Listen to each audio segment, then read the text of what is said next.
Good morning student.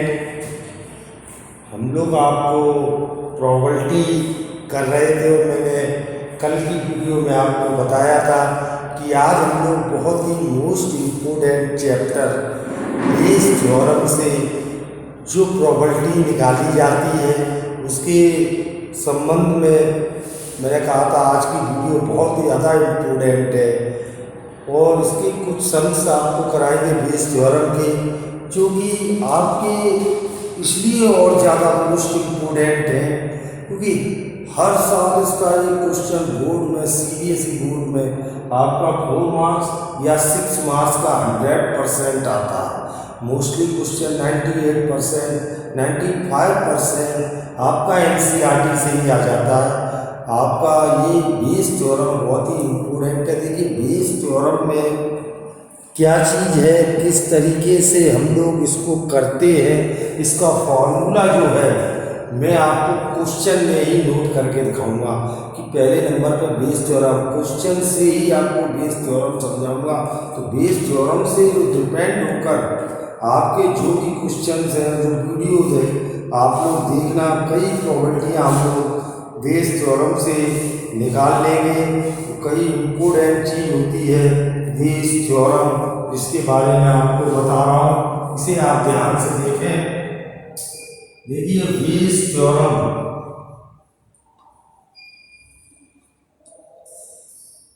Bayes theorem में आपका ये चीज बताई गई है बेस थ्योरम। देखिए बेस थ्योरम क्या चीज है, पहले कोई भी एक जनरल सा एग्जाम्पल हम लोग लेके चलते हैं, एक जनरल सा एग्जाम्पल लेके चलते हैं। हमारे पास 2 बैग हैं, अगर 2 बैग हैं, इसमें कुछ बॉल आपकी रेड और कुछ क्या दी जाएंगी, इतनी रेड पड़ी हुई है, इतनी ब्लैक, इसमें इतनी रेड है और इतनी ब्लैक है। दोनों में से एक बैग सिलेक्ट किया गया है। अब ध्यान से देखो, इसमें बैग भी सिलेक्ट होंगे, फिर उसमें से एक बॉल ड्रॉ की गई है। अब हमें नहीं मालूम कौन सी बैग सिलेक्ट किया गया है और एक बॉल जो ड्रॉ हुई है वो बॉल रेड आ गई है। तो ये लोग कहेंगे कि प्रोबेबिलिटी निकालो फर्स्ट बैग की है या प्रोबेबिलिटी निकालो ये सेकंड बैग की। तो यहाँ दो प्रोबेबिलिटीज आपकी आएगी। जैसे पहले तो बैग सिलेक्शन की प्रोबेबिलिटी अलग होगी, भाई बैग 2 हो सकती है, बैग 3 भी हो सकती है, आपके बैग में के 4 भी हो सकती है, ठीक है। बैग सिलेक्शन की प्रोबेबिलिटी अलग चलेगी। फिर बैग सिलेक्ट करने के बाद उनमें से जो रेड बॉल निकल के आई है, ब्लैक बॉल निकल के आई है, उसकी प्रोबेबिलिटी अलग चलेगी, ठीक। तो ये बेस थ्योरम से इस तरीके से हम लोग क्वेश्चन करते हैं। तो मैं इस क्वेश्चन को आपका क्वेश्चन नंबर 2 के द्वारा समझाने की कोशिश करूँगा। आप लोग सोच रहे होंगे फर्स्ट नहीं समझाया, क्योंकि फर्स्ट को थोड़ा समझाने में, समझने में थोड़ा दिक्कत होगा। फर्स्ट क्वेश्चन को थोड़ा सा अलग तरीके से सेकंड क्वेश्चन को समझा रहा हूँ, थोड़ा ध्यान में रखें। उसमें क्या करा, रीड करेंगे, बैग कॉन्टेंस 4 रेड और 4 ब्लैक बैग। तो देखिए ध्यान से देखेंगे, बैग ये फर्स्ट है और ये बैग सेकंड है। देखिए बैग 2 बैग है आपके, ध्यान से देखें 2 बैग है। फर्स्ट बैग में आपकी दे रहा है 4 रेड, फर्स्ट बैग में रेड बॉल कितनी दे रहा है आपको, ध्यान से देखें आप, रेड बॉल आपको 4 दे रहा है और ब्लैक बॉल आपको कितनी दे रहा है फर्स्ट बैग में, ब्लैक इसमें आपको दे रहा है 4 ब्लैक दे रहा है, ठीक। सेकंड बैग में क्या कह रहा है, रेड कितनी दे रहा है बेटे, सेकंड में रेड आपको बॉल दे रहा है 2 और ब्लैक दे रहा है 6, ठीक। ये क्वेश्चन है, हमने ये डिनोट किया है। अब क्वेश्चन में ये कहा है one of the 2 bag is selected at random. दोनों में से एक बैग सिलेक्ट करना, हम ये भी कर सकते हैं, ये भी कर सकते हैं, और उसमें से एक बॉल ड्रॉ करेंगे। तो वो ये कह रहे हैं ball which is found to be red, ball red आई है। अब हमें तो पता नहीं हमने कौन सा बैग सिलेक्ट किया था, हमने तो ये भी सिलेक्ट कर सकते हैं, इसमें से भी रेड निकल सकती है, ये भी बैग सिलेक्ट कर सकते हैं। तो ये 2 चीज़ें अलग है बैग। फिर उनसे बॉलें निकलेंगी। तो अब ये प्रॉपर्टी मांगते हैं, find the property ball is drawn from the first bag. वो कह सकते हैं फर्स्ट बैग से निकाली गई है या सेकंड से। तो यहाँ तो फर्स्ट बैग से पूछा गया है, तो हमारे ये पूछा गया है कि प्रॉपर्टी फर्स्ट बैग से आनी चाहिए। तो सबसे पहले इसमें बैग सिलेक्शन की प्रॉपर्टी होगी, क्योंकि हम लोग बैग सिलेक्ट करेंगे पहले बेटे। तो हम लोग लेट कर लेंगे E1 is equal to event of bag first. हमने समय इवेंट हमने मानी बैग फर्स्ट सिलेक्ट कर रहे हैं, ठीक लिख सकते हैं आप। E2 इज इक्वल टू हम लोग लिख कर सकते हैं इवेंट ऑफ बैग सेकेंड। हमने बैग सेकंड सेलेक्ट करने की। तो यहाँ आप ध्यान दें, हमारे पास बैग 2 है, एक बैग हमें सिलेक्ट करना है। तो प्रोबेबिलिटी क्या होगी, पहला बैग आया, 2 बैग है ना टोटल, तो 1/2 हो जाएगी। दूसरे बैग की प्रोबेबिलिटी क्या हो जाएगी बेटे, दूसरा बैग सिलेक्ट करें उसकी प्रोबेबिलिटी 1/2, क्योंकि इसमें 2 बैग है आपके, समझ रहे हैं आप। अब बैग हमारा सिलेक्ट हो गया, बैग सिलेक्ट होने की प्रोबेबिलिटियां भी आ गई बेटे। अब हम लोग क्या करेंगे, अब हमने कहा कि ए हमने इवेंट मान ली, इवेंट ऑफ रेड बॉल। क्या आ गई हमारी, event of red ball, event आ गई रेड बॉल की, ठीक है।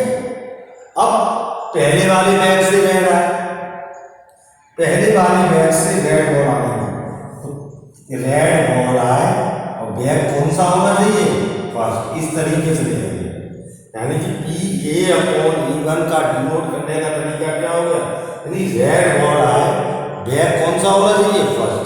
तो देखिए फर्स्ट बैग से रेड कितनी है बेटा, 4, टोटल बॉल कितनी है, 8, तो ये भी कितनी आ गई बेटा, 1/2, ठीक है। अब हो सकता है कि ये बैग सेकंड को भी तो मालूम है, तो सेकंड बॉल से रेड बॉल आया, तो हमने देखिए डिनोट कर दिया, रेड बॉल आ रही है, बैग कौन सा है, सेकंड में रेड कितनी है बेटे, 2, और टोटल कितनी है 8, तो ये कितनी आ गई, 1/4, ठीक। अब इन्होंने से क्या पूछा है, A/E2 कंडीशनल प्रॉपर्टी बनवा लेगा, ये डिनोट करने के तरीके हैं। यानी ए को हमने ये माना है कि रेड बॉल है बैग फर्स्ट से, तो बैग फर्स्ट से रेड आ गई। अब इन्होंने क्या कहा है कि रेड बॉल आई है और कौन से बैग से, फर्स्ट बैग से है, तो इसका मतलब फर्स्ट बैग से रेड बॉल आई है, उसकी प्रॉपर्टी पूछी है, तो हमें E1/A। अब हम E1 लिखेंगे ऊपर, क्योंकि हमें बैग फर्स्ट की निकालनी, रेड बॉल आए और बैग फर्स्ट, तो उसे क्या डिनोट करेंगे, E1/A। चेक कर लेना यहाँ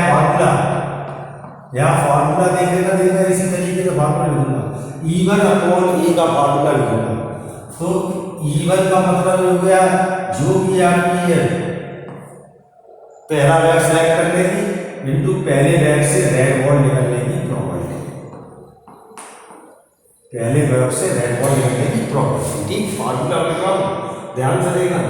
अब नीचे आपके दोनों आ जाते हैं, 2 बैग हो दोनों आएंगे, 3 बैग हो तीनों आएंगे, ऊपर वही आएगा जिसकी प्रोबेबिलिटी पूछी जाएगी। अभी बाइका में ये मान लो E2/A कहता सेकंड बैग से आया, तो यहाँ A/E2 कर देते, समझ में आया।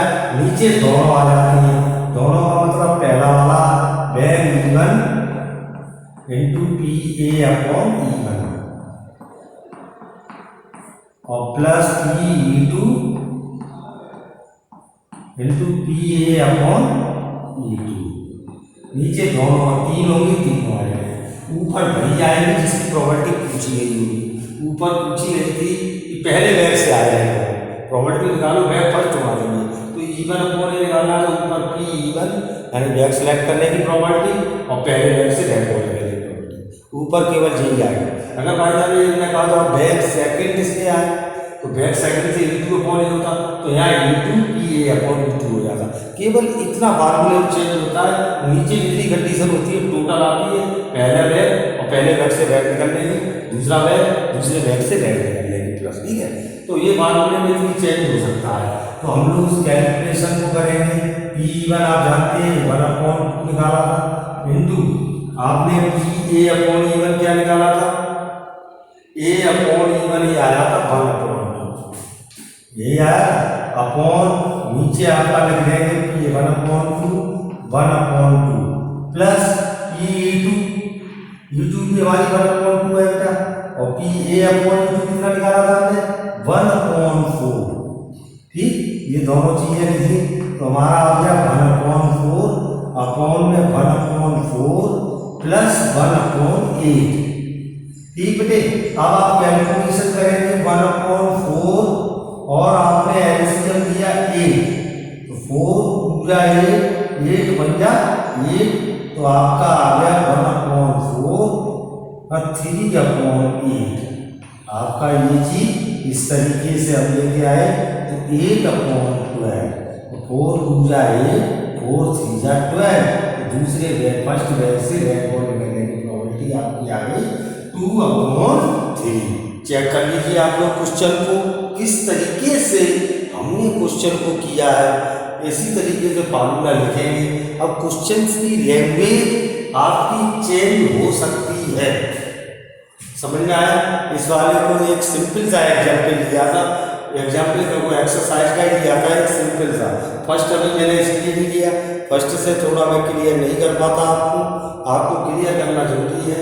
तो सेकंड वाले एग्जाम्पल को, सेकंड वाली एक्सरसाइज में जो सेकंड क्वेश्चन है हमारा एक्सरसाइज 13.3 है, इसका मैंने सेकंड क्वेश्चन से लिया है। तो ये क्वेश्चन मैंने पूरा आपको बोर्ड पर करके दिखाया। इस तरीके की प्रॉपर्टी बेस्ड थ्योरम होती है, इम्पोर्टेंट आती है, और इसी तरीके से इसका फार्मूला जो चेंज होना होगा वो इसके ऊपर डिपेंड करता है, और कोई भी दिक्कत नहीं है, ठीक है बेटे। समझ में आई आपको, तो आप इस क्वेश्चन को नोट कर सकते हैं, समझ में। तो एक और दिखाएंगे हम क्वेश्चन को, सेकंड क्वेश्चन को भी करके दिखाएंगे। तो देखिए इन क्वेश्चनों को किस तरीके से बेस्ड थ्योरम से हम लोग लेके चलते हैं, और फिर से देखिए अब नेक्स्ट क्वेश्चन को रीड कर रहे हैं। हो सकता है उसकी लैंग्वेज कुछ चेंज हो, उस लैंग्वेज को भी हम लोग देखेंगे बेटे। तो उस लैंग्वेज को हम लोग देखेंगे क्या है, रीड करते हैं क्वेश्चन हम लोग। ओ बहुत इम्पोर्टेंट क्वेश्चन है, बहुत इम्पोर्टेंट, 2-3 बार बोर्ड में आया है, इसको भी हम लोग देखेंगे, कई बार बोर्ड में आया है। क्वेश्चन पढ़ें, of the student in A college it is non that 60% residential. सवाल समझना, 60% बच्चे जो है रेजिडेंशियल है इन हॉस्टल, जो हॉस्टल में रहते हैं, और 40% डे स्कॉलर, 40% डे स्कॉलर में है, यानी कि हॉस्टल में नहीं रहते हैं। Previous year result report, previous year का रिजल्ट आया report that 30% of all student, यानी 30% जो स्टूडेंट हैं वो रेजिडेंशियल इन हॉस्टल, जो हॉस्टल के थे उनको ए ग्रेड मिला, अटेंड द ए ग्रेड, उनको ए ग्रेड मिला। एंड 20% ऑफ डे स्कॉलर, और 20% जो डे स्कॉलर के बच्चे थे अटेंड ए ग्रेड, और जो डे स्कॉलर के थे जो हॉस्टल में नहीं थे उनको ए ग्रेड जो मिला है वो 20% स्टूडेंट हैं।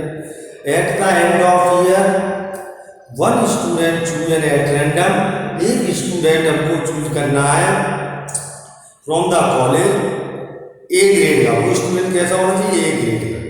तो ए ग्रेड का होना चाहिए, ए ग्रेड के स्टूडेंट को आप जान चुके हैं 30% हॉस्टल से आए और 20% उससे आए। What is the probability that student is hosteller, क्या प्रोबेबिलिटी होगी कि स्टूडेंट हॉस्टलर होगा। तो हमने कहा जिसकी प्रोबेबिलिटी पूछते हैं उसे इक्वल वैल्यू लेके चलते हैं हम लोग, जिसकी प्रोबेबिलिटी हम लोग पूछते हैं। अब इन्होंने कहा है कि ए ग्रेड का स्टूडेंट को प्रोबेबिलिटी निकालो हॉस्टल का हो, तो ठीक, तो हम लोग तुरंत बैग की तरह हो गया। बैग 2 बैग थे आपके, बैग फर्स्ट और सेकंड, इसमें बैग क्या होगा, क्या है हॉस्टलर और डे स्कॉलर। कोई प्रॉपर्टी हॉस्टल की पूछी ना, कोई हॉस्टल का स्टूडेंट, और तो इसका मतलब E1 को मान लेंगे, जैसे बैग फर्स्ट माना था, E1 को मान लेंगे इवेंट ऑफ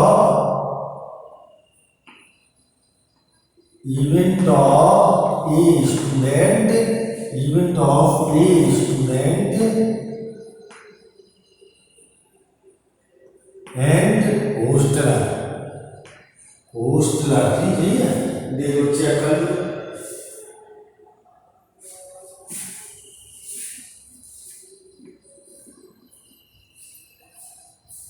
होस्टलर, ठीक है, यानी होस्टलर का तो 100% इंटू इसके अपोजिट मानेंगे। दूसरा क्या था, होस्टलर के थे और डे स्कॉलर के थे, तो इंटू को हमने मान लिया क्या, इवेंट ऑफ स्टूडेंट, वो हमें लास्ट में दिया था प्रॉपर्टी निकालो, होस्टलर हो प्रॉपर्टी निकालो बैक फर्स्ट से हो, उसी को हम इवन इंटू लेके चलते हैं, ठीक। Event of a student, event of a student day scholar, day scholar, ठीक। अब कोई बैक तो है नहीं, अगर वो हॉस्टल का है तो हॉस्टल में कितने स्टूडेंट थे बेटे, 60%, यानी 60/100, समझ में आया। डे स्कॉलर के कितने हो गए बेटे, डे स्कॉलर के 40% बच्चे डे स्कॉलर से थे, तो 40% यानी 40/100, ठीक है बेटे। इवन की प्रॉपर्टी आ गई, तो स्टूडेंट की प्रॉपर्टी होगी कितने, हॉस्टल के कितने। अब ए इवेंट मानते हैं, जैसे रेड बॉल आई थी पिछले क्वेश्चन में, इसमें मान लेंगे event of A grade student, event of कौन सा लेना है, ए ग्रेड का, उसने कहा ए ग्रेड का, event of A grade student, A grade student, क्या लेना है, event of A grade student. अब देखो ए ग्रेड का स्टूडेंट हो, इसकी प्रॉपर्टी क्या होगी, तो हॉस्टल का हो, इसका ए ग्रेड आया है और वो हॉस्टल का हो, तो कितने % दे रहे थे, देख लीजिए क्वेश्चन में जी 30%, तो क्या होगा 30/100, ओके। ऐसे ही E/U, यानी कि ए ग्रेड का स्टूडेंट हो, यहाँ से हो डे स्कॉलर वाला, डे स्कॉलर में कितने आए, 40% बच्चे, तो ए ग्रेड आया, सब प्रॉपर्टी निकाल रहा है, और उन्होंने क्या रखा है, प्रॉपर्टी निकाल रहे हैं स्टूडेंट की, और वो कहाँ से होना चाहिए, बाकी सब प्रॉपर्टी है होस्टलर, होस्टलर होना चाहिए, तो होस्टलर होना चाहिए, होस्टलर क्या मतलब इवन, तो यानी हमें इवन चाहिए, इवन अपॉन, इसकी प्रॉपर्टी किसके ऊपर रखते हैं, इवन अपॉन ए ग्रेड का स्टूडेंट चाहिए, यानी ये निकालना, समझ में आया। तो हम लोग अब फार्मूला अपने लगाएंगे, एक बार तो लिखेंगे, कोई फार्मूला इवन है, जिसकी प्रॉपर्टी होती है वो प्रॉपर्टी ऊपर आएगी, यानी कि ये वाली ऊपर आ जाएगी इवन, यानी हॉस्टल के स्टूडेंट की प्रॉपर्टी और ए ग्रेड वाले स्टूडेंट की प्रॉपर्टी, तो हॉस्टल से ए ग्रेड, ठीक है बेटे। नीचे आपके पास दोनों आ जाए, जितने भी होंगे, तो नीचे आपका जी भी आ जाएगा P/E1 और PA/E1 प्लस P/U और PA/E2, समझ में आया ना, A/E2 ये हो गया। अब आपको आएगा P/E1 की प्रॉपर्टी कितनी थी, 60/100, ठीक, मल्टीप्लाई 40/100, डिनोमिनेटर में दोनों लिख दो, 60/100 मल्टीप्लाई 40/100 प्लस गलत लिख देंगे, क्या कर लो, P/E1 क्या 30/100, इधर लिखे नाम ऊपर, ठीक है। आप ये के साथ में लिखना, तो फॉर्मूले के साथ से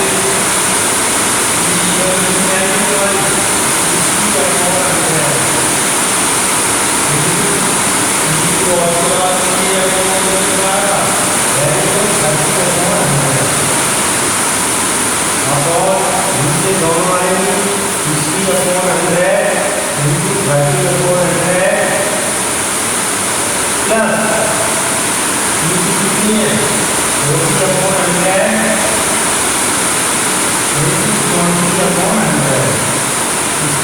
कैलकुलेट करना है आप अपने स्तर से कर लें।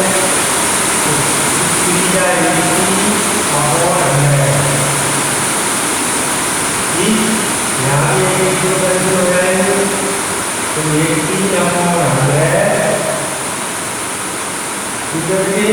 एक जीरो कैंसिल कर दी हमने, 18/100 प्लस यहाँ भी एक जीरो कम हो जाएगा तो 8/100, तो आपकी आ गई 18/100 अपॉन 26/100। 100 से 100 कर गया 18/26, इनसे काटेंगे 9/30। देखिए मैंने आप लोगों को बेस थ्योरम के विषय में बताया है। अगली वीडियो में भी आपको इसी के संबंध में और भी चर्चा कराएंगे। अभी कम से कम 3 पीरियड में आपका ये एक्सरसाइज कंप्लीट करेंगे, क्योंकि इम्पोर्टेंट है, थोड़ा आप लोगों को करना पड़ेगा। आप करेंगे नहीं तो समझ में नहीं आएगा। तो मैंने 2 क्वेश्चन से आपको आज बेस थ्योरम के विषय में बताया कि बेस थ्योरम को किस तरीके से हम लोग निकालते हैं, ठीक है। आगे भी हम उसको अभी वीडियो में क्वेश्चन कराएंगे, ठीक। तो उनको ध्यान से देखना है, समझना है कि बेस थ्योरम क्या है। आगे भी क्वेश्चन है, अगर आप ट्राई कर सकते हैं उनके तरीके से आप ट्राई करके देखें तो बताएं क्या दिक्कत है। नेक्स्ट वीडियो में हम आपको एक बार फिर बेस थ्योरम के कुछ और क्वेश्चन कराएंगे, आप उनको भी कर दिया।